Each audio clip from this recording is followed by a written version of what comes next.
All right, how you doing? Mr. DJ's back for my 60s YouTube channel, outsourcing Billboard's Hot 100.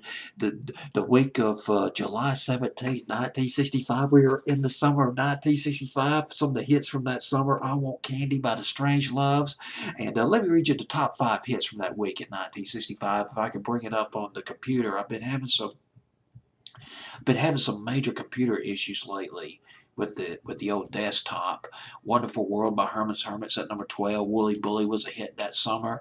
At number 5, "Cara Mia" by Jay and the Americans, featuring the powerful vocals of Jay Black. "Mr. Tambourine Man" at number 4, by the Byrds. They didn't play their own instruments on that record except for Roger McGuinn and his 12-string guitar. The musical duties were handled by the Wrecking Crew, crack session musicians on the West Coast back in the 60s. "I'm Henry VIII, I Am" by Herman's Hermits at number 3. "Can't Help Myself, Sugar Pie Honey Bunch" by the Four Tops at number 2. And "I Can't Get No Satisfaction," the Rolling Stones at number 1. That would be the song that put them into superstardom status. All the way down to I wrote the number down, number 75 on Billboard's Hot 100. I'll be dang. Yes. Eddie Hodges, an actor, a child actor from Mississippi, but he moved to New York City when he was about 5 or 6 years old. And acting debut, a Broadway musical called The Music Man in 1957. He was 10 years old, made his film debut in 1959, A Hole in the Head, which starred Frank Sinatra. Man, that is just some heavy. That's breaking it to the big time. 12 years old. Whoa, man.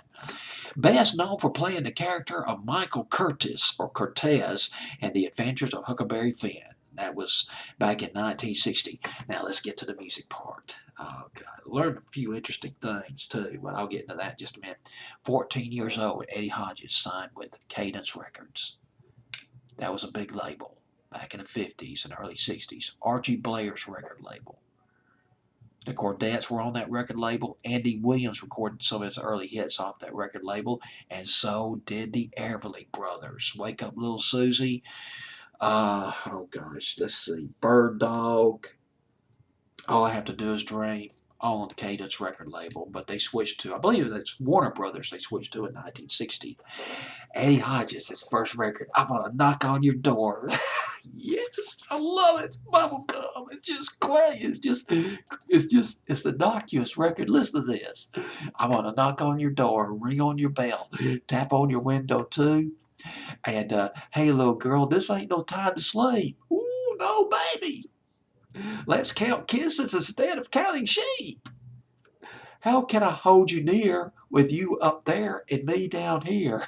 Oh, that is so early 60s. I love it. Of course, today it'd be a lot more explicit than that. The runner-up to that was "Girls, Girls, Girls Are Made to Love."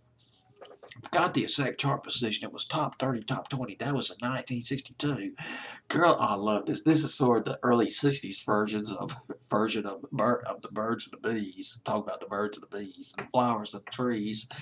And but that song, "Girls, Girls, Girls," listen to it on YouTube if you get a chance to. Originally recorded by the Everly Brothers, but it was not released as a single. Or if it was released as a single, it wasn't a hit. Phil Everly wrote the record, but it was a hit for Eddie Hodges. And Eddie Hodges comes back in the summer of 1965 with his, well, I won't say scintillating. It's near the original. Gary U.S. Bonds killed it. The New Orleans, one of the best rock and roll records. Gary U.S. Bonds, New Orleans, in 1960. Eddie Hodges having a go at it now in 1965, and he does a decent version of it, but it didn't get him into the top 40. Only got as high as number 44. The week of July 17, 1965, Eddie Hodges' version of New Orleans went from 84 to number 75, on its way up.